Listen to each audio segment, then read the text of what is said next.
E aí, pessoal, sou o professor Fábio Leão.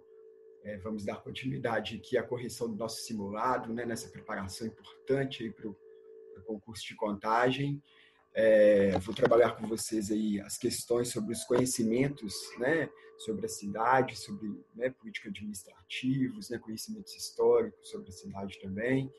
E a primeira questão é a questão número 7 do simulado.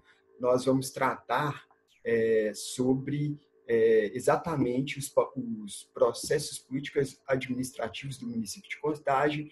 E aí tem 4 afirmativas aí que essa questão coloca para a gente pensar um pouquinho.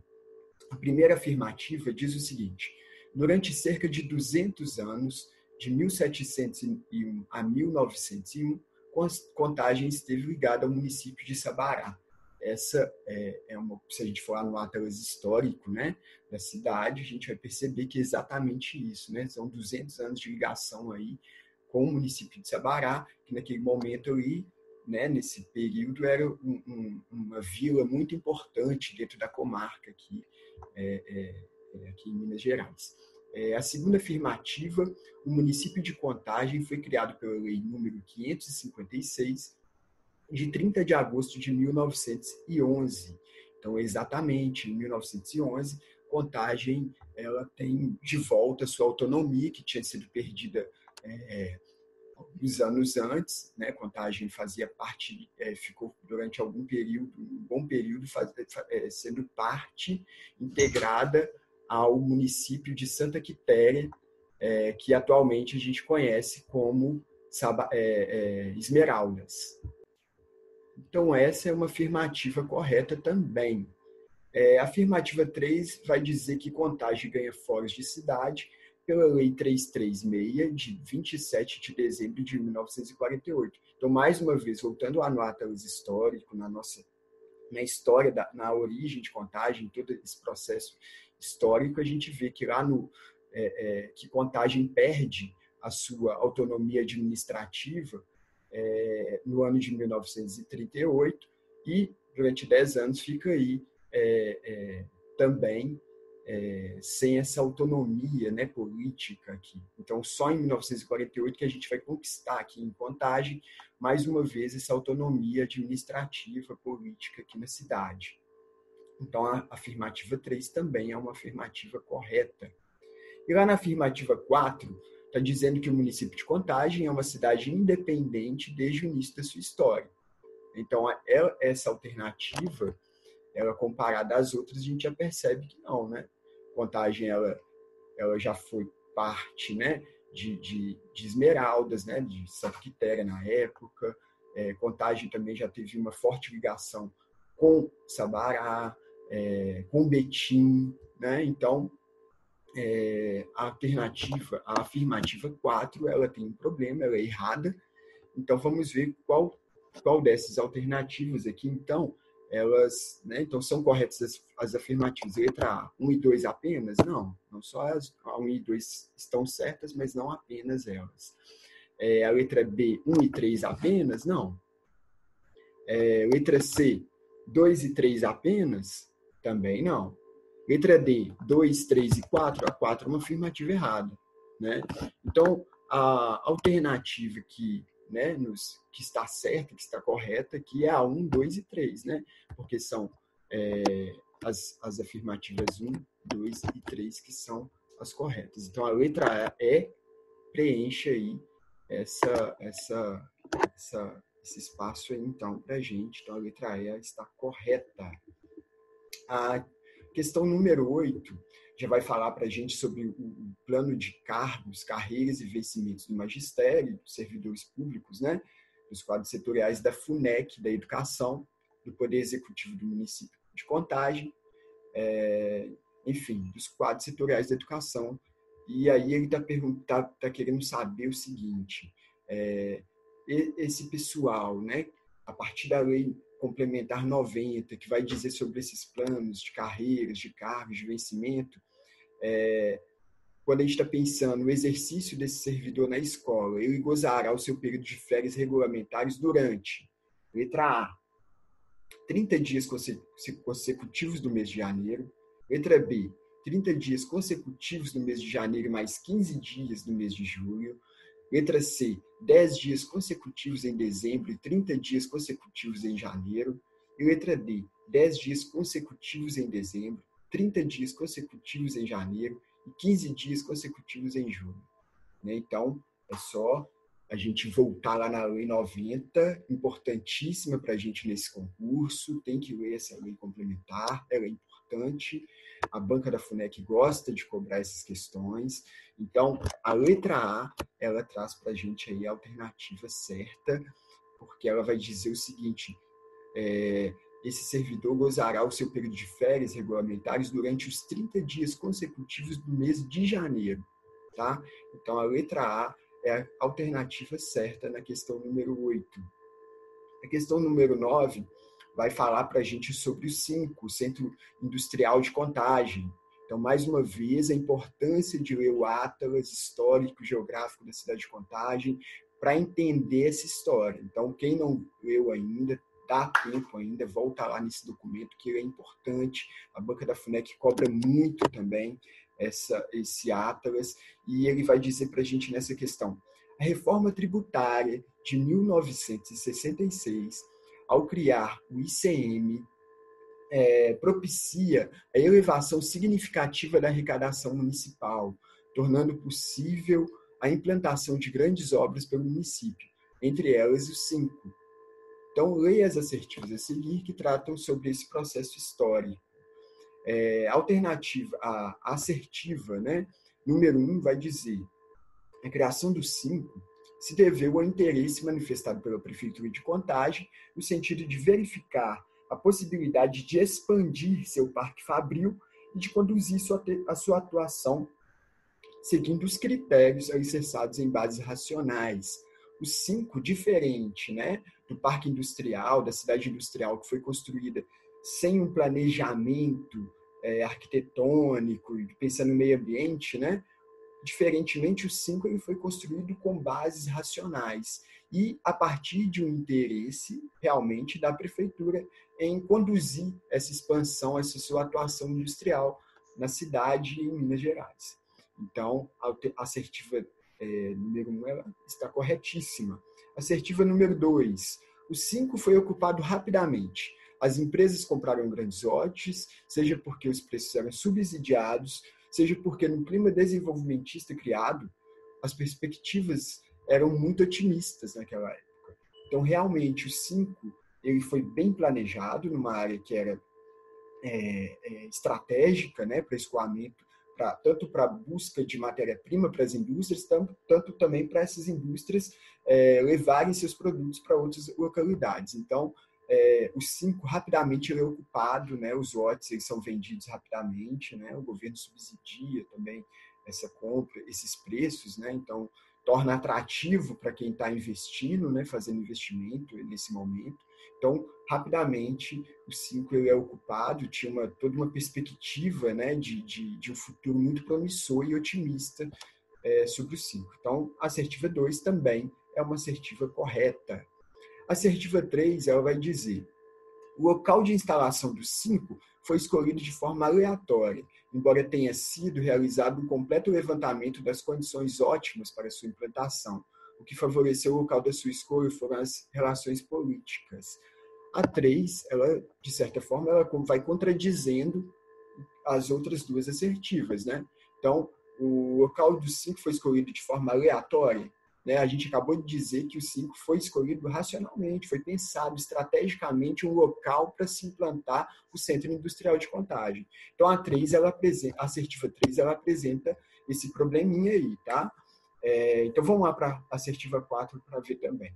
Ao contrário da cidade industrial Juventino Dias, a concepção do 5 em moldes modernos se daria respeitando critérios de integração do tecido urbano e sem prejuízo ao meio ambiente. Então, diferente do que aconteceu na cidade industrial, o 5 é criado a partir de toda uma concepção que vinha, que é respaldada nessa ideia da modernidade, no pensamento racional, no uso racional do espaço urbano, nas ideias sobre o meio ambiente, né, de pensar o meio ambiente Como que eu vou construir um centro industrial dentro de uma cidade, né, sem afetar ali esse patrimônio ambiental que essa cidade tem. Então, o Simpa foi construído com base nessa racionalidade. Então, a gente percebe aqui que as assertivas 1, 2 e 4 estão corretas. E a alternativa que representa melhor isso para a gente aqui é a alternativa A. Né? Então, 1, 2 e 4 são as assertivas corretas nessa questão. Ok? A número 10 vai dizer para a gente aqui sobre a portaria 48, uma portaria importante, um documento importante também para a gente aqui dentro dessa provinha, dessa banca da FUNEC também, que adora cobrar essas legislações. Então, a portaria 48, lá da Secretaria de Educação de Contagem, ela vai falar sobre a carga horária anual do ensino fundamental e ela vai dizer que essa carga horária anual do ensino fundamental regular será de, letra A, 800 horas distribuídas em 200 dias letivos, sendo a jornada diária mínima de 4 horas, excluído o tempo do recreio. Então, exclui o recreio aí. A letra B vai dizer para a gente que são 800 horas distribuídas em 200 dias letivos, sendo a jornada diária mínima de 4 horas e 20 minutos, incluindo o tempo destinado ao recreio. Então, vamos partir para as outras também para a gente fazer um panorama geral. Letra C, 600 horas distribuídas em 220 dias letivos, sendo a jornada diária mínima de 4 horas, excluído o tempo destinado ao recreio. A gente já percebe aqui que tem um problema que está ferindo a própria LDB, né? Alternativa 600 horas, 220 dias letivos, né? O que a LDB está dizendo para a gente? Né? Que é a nossa lei maior da educação, que a gente não pode passar por cima dela, né? Então, a alternativa C ela já demonstra esse problema aqui, e a gente tem que ser esperto na hora de fazer a provinha. A gente já vê esse problema aqui, a gente já vai eliminando essa alternativa. A D traz a mesma questão para a gente, né? 600 horas, então a gente já consegue eliminar. Então, fica aqui para a gente pensar duas alternativas por eliminação. Então, a gente já percebe aqui que contagem, a partir da portaria 48, a gente está falando de 800 horas, distribuídas em 200 dias letivos, jornada diária mínima de 4 horas, excluindo o tempo do recreio. Então, a alternativa que representa para a gente aqui, a alternativa correta, a partir da leitura da portaria 48, é a letra A. 800 horas, 200 dias letivos, jornada diária mínima de 4 horas, excluindo aí o tempo destinado ao recreio. Então, esquece o recreio, exclui esse tempo do recreio, ok? Então, essas foram as 4 questõezinhas sobre o conhecimento de contagem, importantíssimo, a banca da FUNEC adora cobrar essas questões. Então, realmente lembrar de ler essa legislação, ler o atlas geográfico, histórico da cidade, para estar pensando nessas questões. Okay. Olá, pessoal, tudo bem com vocês? Bom, nós vamos dar sequência agora na correção, passando para a resolução das questões de conhecimento políticos pedagógicos e legislação. Bora lá. Nossa primeira questão aqui é uma questão de verdadeiro ou falso e trata da obra aí do educador Paulo Freire. Analise as sentenças a seguir sobre as ideias de Paulo Freire para a educação brasileira e marque V para verdadeiras e F para falsas. Bom, a primeira assertiva. Na pedagogia de Paulo Freire, o foco está centrado na humanização e na emancipação, e suas contribuições alcançaram diversas áreas, como a alfabetização de adultos, a gestão de democrática e os saberes da docência universitária. Verdadeiro, né? Então, olha só, a pedagogia do Paulo Freire está centrada na humanização. Então, entender e compreender nossos alunos como sujeitos históricos, atuantes na sociedade em que eles vivem, tratá-los com humanidade e fugir daquela característica mais técnica, mais tradicional, né? Aqui a gente visa a emancipação do sujeito. Então, o sujeito vai conhecer a realidade que ele vive para que ele tenha condições de transformar essa realidade. Aqui ainda fala da alfabetização de adultos, que é o carro-chefe aí do Paulo Freire, né? Tem a experiência lá em Angicos, que é um processo de alfabetização de adultos que ele vai desenvolver. A gestão democrática, né, que é o que a gente vai defender aí na concepção atual de educação, em que todas as pessoas participam da construção dessa escola, e os saberes da docência universitária. Então, aquilo que a gente aprendeu lá na faculdade é para a gente colocar em prática aqui na escola, não é para ficar só no mundo teórico, não. Segunda, o método de alfabetização de Paulo Freire, por ser considerado como um método tradicional, tendo em vista a utilização de cartilhas e de palavras geradoras que não apresentavam conexão com a realidade social dos discentes. Falso. Primeiro, não é um método tradicional. O método tradicional de alfabetização é aquele que nós estudamos na escola. B com A, Bá, B com E, Bé, né? B com I, Bi. Não é assim que o Paulo Freire atua. Ele vai defender uma perspectiva pedagógica em que a realidade social dos discentes, ou seja, dos estudantes, devem ser levadas em consideração no processo de aprendizagem. Então, é o que acontece, por exemplo, lá na experiência de Angicos. Ele tem lá um grupo de trabalhadores da construção civil, em que ele vai desenvolver o processo de alfabetização. Aí ele pega esses alunos, vai ter a palavra geradora lá que ele vai utilizar, que é tijolo, que é uma palavra que dialoga com a realidade daqueles educandos, que os educandos já têm aquela palavra ali no seu uso cotidiano. Então, essa palavra geradora é quem vai mobilizar os discentes, né, os educandos, para que eles possam desenvolver o processo de alfabetização. Então, aqui é uma alternativa incorreta, né? Não é método tradicional, é um método progressista, né? Usa, sim, as palavras geradoras e também valoriza o conhecimento aí social dos discentes. A outra alternativa. Paulo Freire foi um educador reconhecido por suas ideias apenas no Brasil, especialmente na região Nordeste, pois a sua formação de cunho marxista, suas formulações pedagógicas foram consideradas subversivas e não tiveram grande alcance. Bom, gente, de fato, Paulo Freire foi considerado um subversivo e a sua defesa, né, pedagógica e também foi considerada subversiva, ele foi perseguido, né? Mas Paulo Freire não é um educador conhecido apenas no Brasil. Pelo contrário, é um educador reconhecido internacionalmente. Então, várias academias, né, várias universidades, vários países utilizam a pedagogia de Paulo Freire, a proposta paulo freiriana, como uma metodologia, como uma filosofia na escola. Então, Paulo Freire é reconhecido aí internacionalmente. Então, falso, né? Essa aqui. A outra assertiva. A pedagogia freiriana contribui para uma unificação entre o saber e o saber ensinar, de modo que se ampliou uma reflexão sobre os saberes docentes, sem desprezar a relevância do protagonismo discente. Então, o que acontece? O saber do aluno, tanto quanto o saber do professor, são saberes super importantes.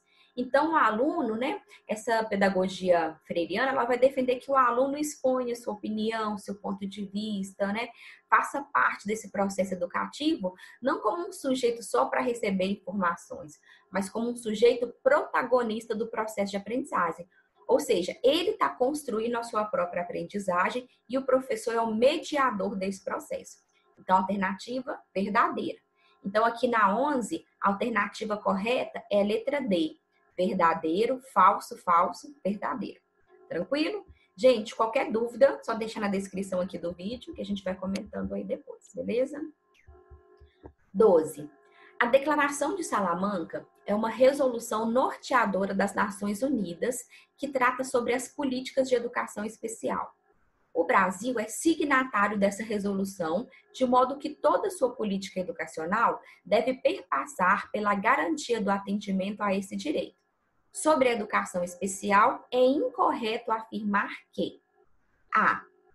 Desde a sua origem, a educação especial se caracteriza por uma perspectiva inclusiva, em que se consideram as necessidades educacionais específicas da criança. Errado. A nossa primeira alternativa está errada, porque fala que isso é desde a sua origem. Isso não é verdade. Quando a gente vai estudar um pouquinho o processo histórico aí de consolidação da educação especial, o que a gente vai observar é que ela não entendia a especificidade de cada criança. Era como se a criança estivesse ali dentro de um grupo. Então eu tenho aqui um grupo de crianças autistas. É como se elas todas fossem iguais e tivessem que ter acesso exatamente ao mesmo modelo educacional.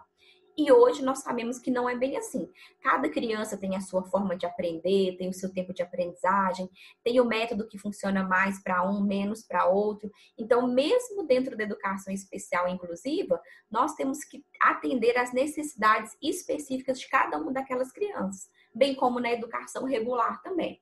Então, por isso que está errado ao dizer que desde a sua origem, porque essa é uma concepção atual, mas nem sempre foi assim.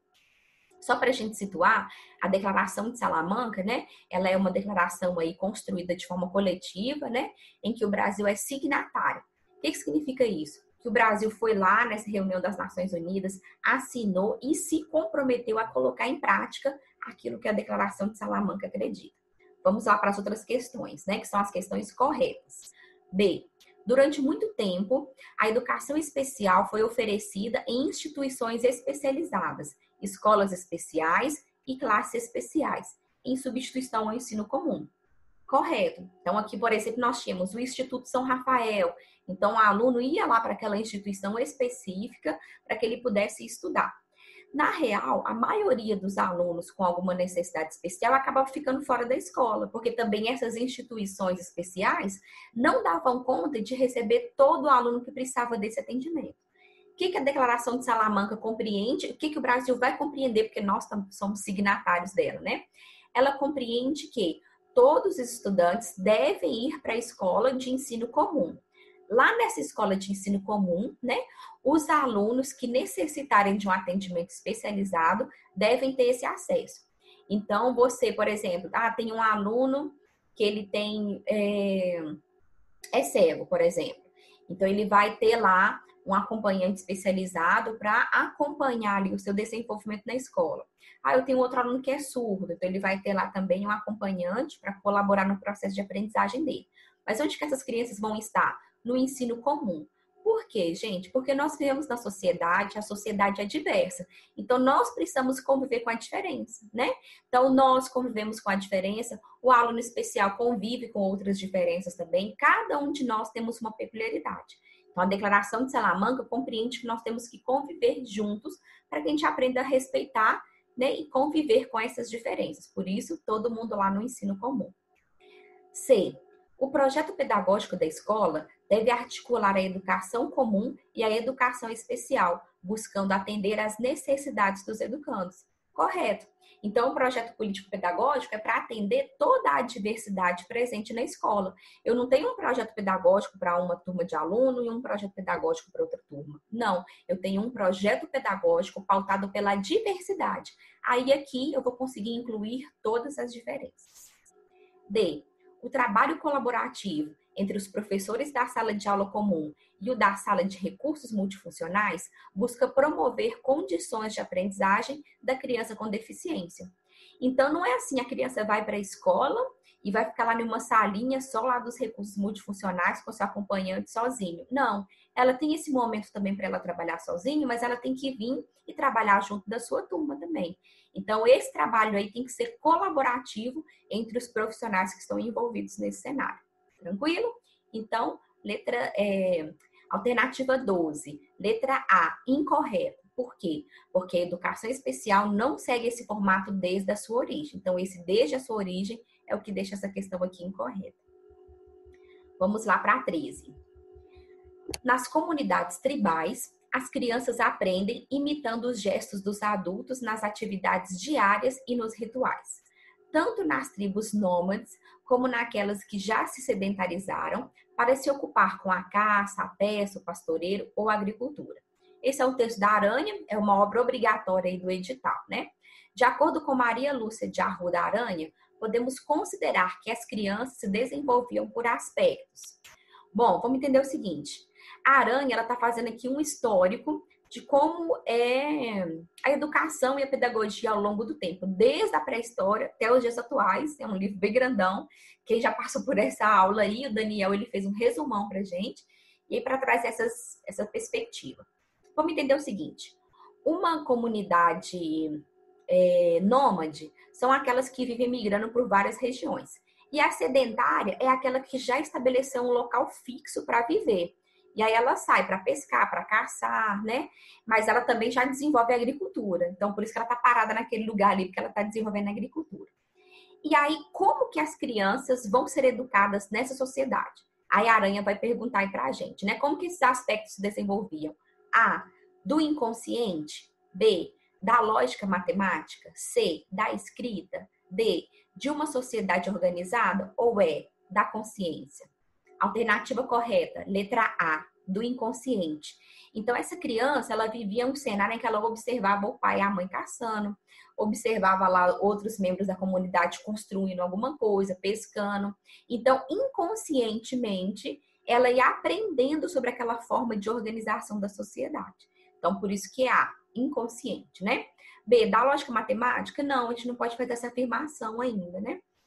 Da escrita. A escrita ela é né, de 5.000 anos atrás, então é um processo aí um pouco mais à frente.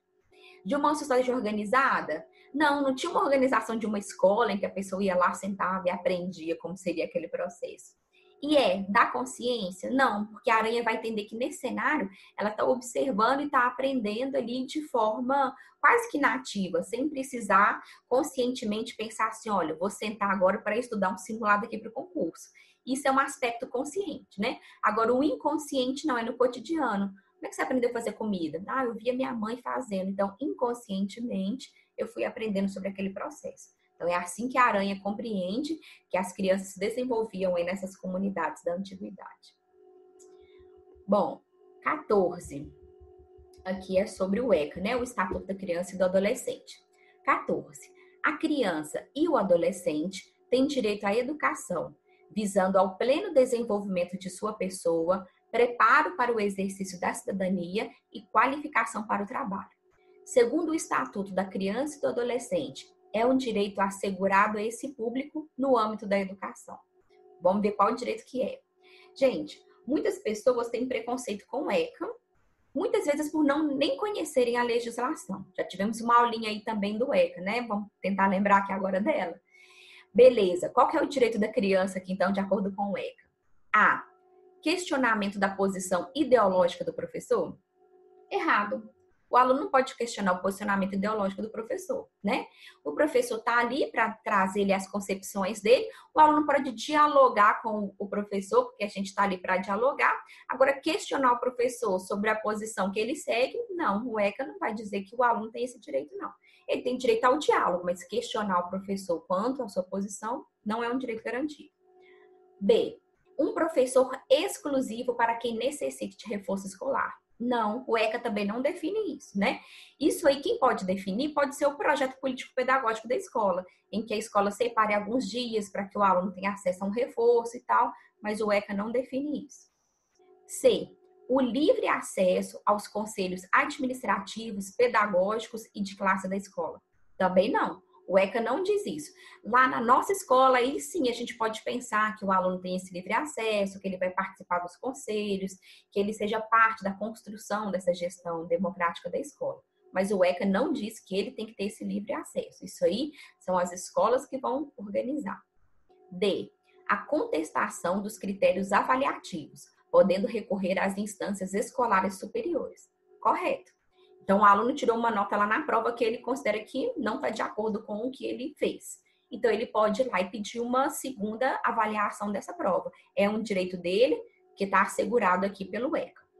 Não só esse aluno da educação básica e do ensino médio, né? Do ensino fundamental e do ensino médio, né? Da educação básica em geral. Mas também o aluno do ensino superior. Então, se você está na faculdade, está fazendo uma pós-graduação, qualquer coisa, e aí você não concorda com a nota que você recebeu no trabalho, você tem direito sim de pedir uma revisão dessa nota. Então, aqui a alternativa é a letra D. Esse é um direito assegurado aí pelo ECA. A aprovação automática de adolescentes trabalhadores para evitar sua evasão escolar. Errado. Gente, vamos lembrar o seguinte, qual que é a nossa lei máxima? LDB, Lei de Diretrizes e Bases da Educação Nacional. Nenhuma lei pode ir contra a LDB, então, obviamente, o ECA também não pode. Quem é que vai ser aprovado? Os alunos que cumprirem os critérios estabelecidos lá pela LDB. Tranquilo? Então, 14, a alternativa correta é a letra D, a contestação dos critérios avaliativos, podendo recorrer às instâncias escolares superiores. Isso vale para a gente também, é uma coisa importante. 15. De acordo com o Plano Nacional de Educação em Direitos Humanos, os meios de comunicação são constituídos por um conjunto de instituições, aparatos, meios, organismos e mecanismos voltados para a produção, a difusão e a avaliação de informações destinadas a diversos públicos. Sendo assim, para fundamentar a ação dos meios de comunicação na perspectiva da educação em direitos humanos, devem ser considerados alguns princípios. Assinale a alternativa correta que apresenta um princípio. Bom, gente, essa alternativa, essa questão aqui, ela está com um probleminha. Porque, na verdade, a alternativa incorreta, que é a D, porque ela diz nenhuma das alternativas. Porque, na verdade, todas as alternativas estão corretas. Então, na hora que a gente foi montar aqui, a gente deve ter esquecido de colocar incorreto ali, né? Então, A. Definir parcerias com entidades associativas de empresas da área de mídia, profissionais de comunicação, entidades sindicais e populares para a produção e divulgação de materiais relacionados aos direitos humanos. Tá correto. Então, essa é uma atividade aí que a gente vai fazer essas parcerias, né? O Plano Nacional de Educação entende que essas parcerias são super importantes para que a gente possa garantir aí esse acesso à informação relacionada aos direitos humanos. B. O compromisso com a divulgação de conteúdos que valorizem a cidadania, reconheçam as diferenças e promovam a diversidade cultural, base para a construção de uma cultura de paz. Correto. Também está lá no Plano Nacional de Educação. Se vocês entrarem lá, vocês vão encontrar essas informações. C. Criar mecanismos de incentivo às agências de publicidade para a produção de peças de propagandas adequada a todos os meios de comunicação, que difundam valores e princípios relacionados aos direitos humanos e a construção de uma cultura transformadora nessa área. Então, A, B e C estão corretas. São alternativas aí que vão dizer para a gente sobre alguns princípios norteadores lá do Plano Nacional em Educação de Direitos Humanos. Então, vamos lembrar o seguinte: o Plano Nacional de Educação em Direitos Humanos, ele vai compreender que esses direitos que toda pessoa humana tem, devem ser acessíveis para todas as pessoas. Então, é importante que a mídia, os meios de comunicação, os profissionais dessa área, sindicatos, populares, cidadãos em geral, se engajem nessa luta aí de defesa e divulgação dos direitos humanos. Então, aqui seria a incorreta, que é a letra D. 16. Quanto ao projeto político-pedagógico, assinale a afirmativa incorreta. A. É um instrumento formativo e auxilia a desenvolver uma ação coletiva. Vamos pensar o seguinte: o projeto político-pedagógico. O projeto político-pedagógico, ele é um instrumento para nortear todo o trabalho pedagógico da escola. Quando a gente vê, por exemplo, uma instituição privada falando, olha, nós trabalhamos aqui com a perspectiva freiriana, nós trabalhamos aqui com a pedagogia de Valon, com Emília Ferreira. Quem define isso? O projeto político-pedagógico. Então, lá, né, o PPP vai definir todas as ações da escola. O aluno agrediu outro aluno. Como que a gente vai lidar com esse tipo de violência? O projeto político-pedagógico vai dizer isso pra gente, né? O aluno evadiu da escola. Como que a gente vai lidar com a evasão? A gente vai atrás desse aluno? Quem vai definir isso? O projeto político-pedagógico. O projeto político-pedagógico é um documento que deve ser construído de forma coletiva por todas as pessoas envolvidas ali no processo da escola. Alunos, professores, gestão, demais profissionais, familiares, comunidade em geral. Então, o PPP ele é um instrumento ali norteador e ele tem que estar sempre em atualização para que a escola tenha, de fato, a chance de ir lá e promover um processo educativo participativo, né? Então, é um instrumento formativo e auxilia a desenvolver uma ação coletiva? Sim, a gente está sempre formando e aprendendo ali com o PPP e também é uma ação coletiva, né? Várias pessoas estão inseridas ali na sua construção. B, exige que cada professor tenha uma proposta, um plano de ensino articulado ao projeto da escola. Correto. Então, imagina que o PPP, por exemplo, ele vai definir que nenhuma forma de preconceito é tolerada na sala de aula. Então, o professor, lá no âmbito dele, quando ele está organizando a proposta dele, ele tem que seguir exatamente essa máxima. Então, um aluno foi preconceituoso com o outro lá na sala de aula, aí tem um momento lá, como que o PPP trata com isso? Vamos chamar os pais, vamos fazer uma conversa coletiva com a turma, vamos desenvolver um projeto de conscientização. Então, o professor tem que estar atrelado a essa perspectiva que o PPP defende. C. Exige uma ação colegiada para verificar se as atividades pedagógicas estão coerentes com os objetivos propostos. Correto. Então, é professor, pedagogo, todo mundo trabalhando junto para que o objetivo ali da sua disciplina, do seu trabalho pedagógico, esteja de acordo com o que é defendido aqui para a gente no projeto político-pedagógico. D. Tem uma função social importante ao redefinir as relações sociais no interior da escola, impossibilitando a abertura de espaço para práticas democráticas. Erradíssimo, né? O projeto político-pedagógico, ao contrário, vai defender a democratização do debate, da escola, da gestão. Então, ele defende um processo super democrático em que todas as pessoas possam partilhar da sua opinião, ouvir o outro. Então, 16, incorreta, letra D. 17. Currículo. Gente, currículo costuma cair bastante em concurso. Em PPP também. Aqui a gente separou os temas que costumam cair bastante. 17. O currículo refere-se aos programas e os conteúdos de cada componente curricular e também expressa os princípios e metas do projeto educativo de uma instituição. Considerando uma perspectiva crítica do currículo, marque a alternativa correta. Bom, também já tivemos umas aulinhas aí sobre o currículo, né? Que nós temos diferentes tipos de currículo. E aqui ele quer saber qual currículo? O crítico. O próprio nome já diz, né, gente? Currículo crítico. O que a gente imagina de um currículo desse? Bora lá para as questões. Bom, o currículo deve ser utilizado para a reprodução de uma visão de mundo hegemônica. Errado. A escola, gente, é sempre diversidade. Então, viu lá, hegemônico, única ideia, única visão, tá errado. É diversidade, pluralidade de ideias, multiculturalismo, é isso que a gente vai pensar, né? A perspectiva crítica do currículo aí vem trazer para a gente essa ideia da diversidade. B. O currículo é um documento formal e estabelecido pelo sistema educacional, que deve ser seguido pelas instituições de ensino, pois visa uma igualdade educacional. Errado. O currículo não é estabelecido pelo sistema educacional. O currículo é construído pelo docente.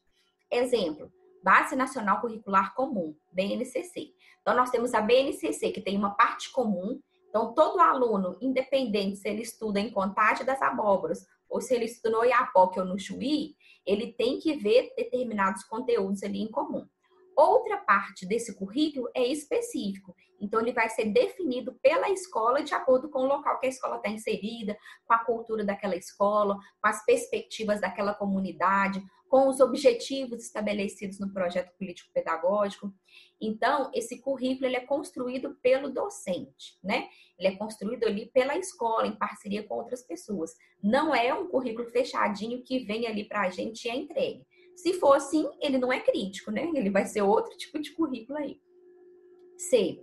O conhecimento estabelecido na organização curricular do currículo é neutro. Cabe ao professor dar uma direção a esse conhecimento. Errado, gente. Não existe neutralidade.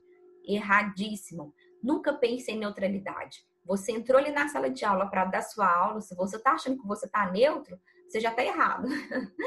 Todo mundo tem uma base ideológica que carrega a todo instante e com o currículo não é diferente. Ele também não é neutro.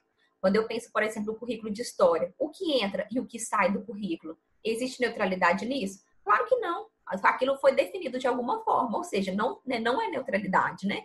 Já foi selecionado em algum momento o que deve estar dentro do currículo e o que está fora do currículo. Só por aí a gente já vê que não tem neutralidade. Então, a letra D. A organização curricular deve levar em consideração as relações entre os sujeitos e o espaço-tempo em que situam. Correto. Então, o currículo crítico é aquele currículo para formar pessoas críticas, emancipadas, que conheçam a sociedade em que vive, que tenham condições de mudar essa sociedade, como o próprio conceito já diz, crítico e não um sujeito passivo, né? Então, 17. Alternativa correta, letra D. Vamos lá para 18. A formação inicial deve preparar o futuro docente para uma profissão que A. Não existe tanta qualificação ao longo da vida profissional. Erradíssimo, né, gente? Quem disse que não existe tanta qualificação? Pelo contrário, cada dia mais os profissionais da educação têm que estar se qualificando e conhecendo as novas demandas da sua área para que ele possa, de fato, oferecer um trabalho de qualidade para os seus alunos, né? B. Exige que se continue a estudar durante toda a vida profissional. Sim, gente, temos que continuar estudando para sempre, né? A educação é essa área. Muitas vezes as pessoas acreditam que, não, eu já fiz a minha graduação, já estou apta para dar aula para sempre. Não é bem assim. As leis mudam, né? A forma de ensinar muda, o contexto sócio-histórico político muda, então o profissional tem que continuar estudando para sempre, para que ele dê conta dessa demanda. Então, aqui a letra correta é a letra B. Exige que se continue a estudar durante toda a vida profissional. C. Existe somente o ensino de técnicas pedagógicas? Não. Além das técnicas pedagógicas, você também tem que dominar o campo teórico. Você também tem que dominar um pouco da psicologia da educação, que é entender como seu aluno aprende. Também tem que dominar um pouco da organização da sala de aula, como eu vou lidar com a diversidade que pode surgir, com os conflitos, né? D. Existe apenas o ensino de metodologias ativas. Errado, não é só de metodologias ativas que se vive o processo educativo. E o campo teórico, e os conflitos, né? Tudo isso tem que fazer parte aí também. Exige exclusivamente o ensino de como agir coletivamente na escola. Não, né? Ele vai trabalhar de diversas maneiras. Como que é a questão do coletivo, como é a questão da individualidade na escola, como que são as questões das avaliações, da progressão. Então, aqui a alternativa correta é letra B. Continuar estudando, hein, gente? Igual a gente está aí agora, é seguir assim mesmo. 19. A educação como proposta de reflexão e análise filosófica. Os objetivos educacionais definidos a partir das necessidades concretas do contexto histórico. O professor educador, que facilita e conduz o processo de aprendizagem. Os estudantes são seres concretos, objetos que determinam e são determinados pelo contexto social, político, econômico, com vista a intervir na realidade. Bom, aqui ele trouxe algumas reflexões para a gente e pergunta: de acordo com essa descrição, a tendência pedagógica da educação é? A própria questão nos ajuda a pensar sobre isso. Olha, reflexão e análise filosófica, né? Contexto histórico, professor, educador, né? Estudantes são seres concretos, ou seja, não são objetos para ficar ali sentadinho e você só colocando conhecimento na cabeça deles, né? Então, de acordo com essa descrição, a tendência pedagógica da educação é A, progressista. Bom, a tendência progressista, ela vai assumir um leque de tendências. Dentro da progressista, nós temos ali várias formas de se pensar a educação. Mas ela não tem esse modelo aqui, por exemplo, no geral, em todas as tendências progressistas, né? Quem já viu aula de tendências progressistas aí, viu que lá dentro dela cabe várias, que são aquelas tendências que vão fugir do tradicional, né? Então, dentro dessas tendências, nós temos aí um leque de possibilidades, como falando delas aqui. Não é a progressista, porque a progressista não tem... Ela não seria essa tendência pedagógica e única, mas um espaço que vai reunir as tendências pedagógicas que têm um viés fora daquela lógica tradicional. Ou seja, são tendências que querem oferecer um outro formato educativo. Então, letra B, histórico-crítica. Correto. Por que histórico-crítica? Bom, ele vai defender a reflexão e a análise filosófica. Então, eu estou através de uma perspectiva crítica, né? Eu vou entender qual que é o contexto histórico que meu aluno está inserido. Então, só por isso já é uma perspectiva histórica, né? E aí eu vou entender isso para ele o quê? Intervir na realidade. Então, é crítica. Se ele vai intervir na realidade, a gente até comentou da crítica lá atrás, né?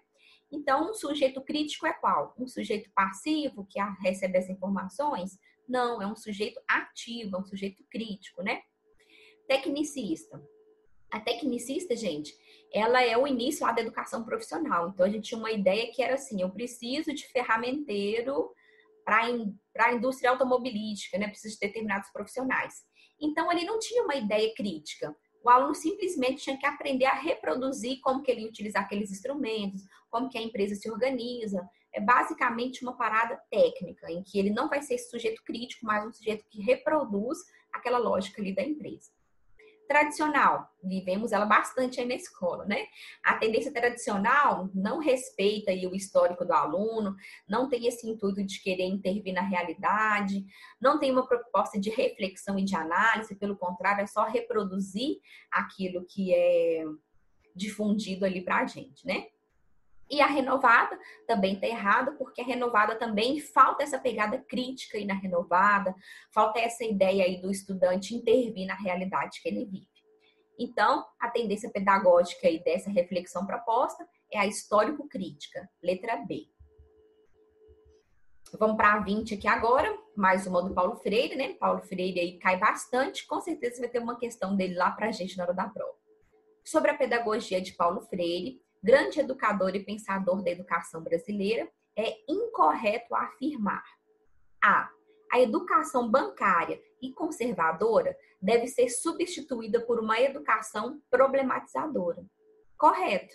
Então, qual que é a educação bancária, né? Esse conceito do Paulo Freire vai dizer o seguinte: o professor fica lá, o aluno fica lá sentado e o professor só depositando conhecimento na cabeça do aluno, como se o aluno fosse um banco. O professor deposita conhecimento, e o aluno fica aquele conhecimento lá guardado.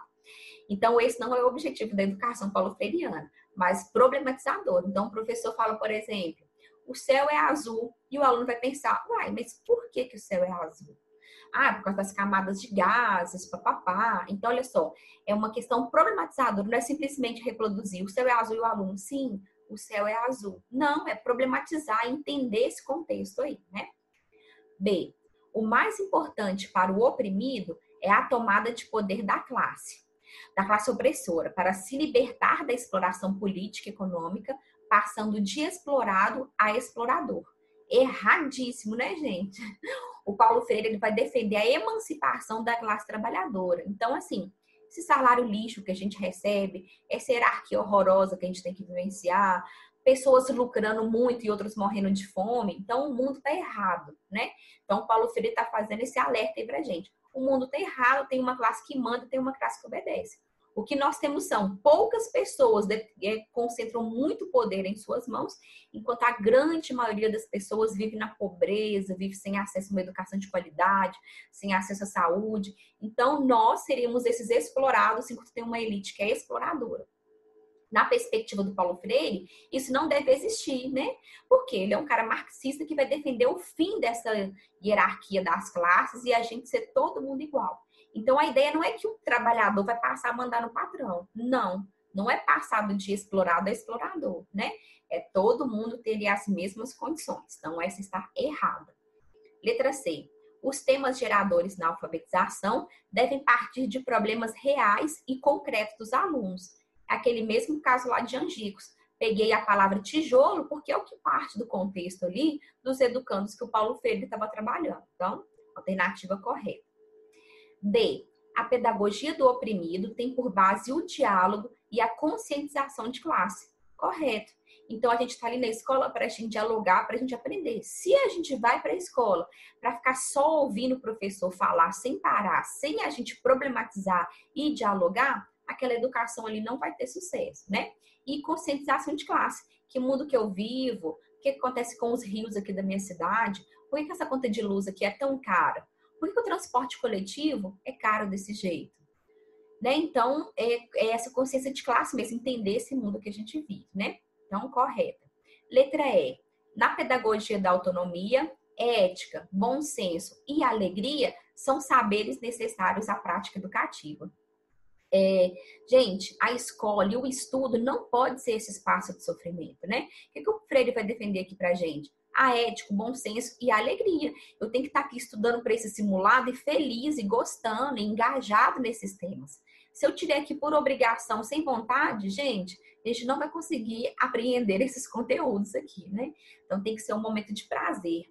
Muitas vezes na escola tem um preconceito assim, aquele professor que é mais afetuoso com os alunos, a aula dele não tem tanta qualidade. Mentira, né? Esse afeto, essas relações que ele constrói com o aluno são super importantes ali para a prática educativa e é o que permite ali a gente ter sucesso no processo de aprendizagem.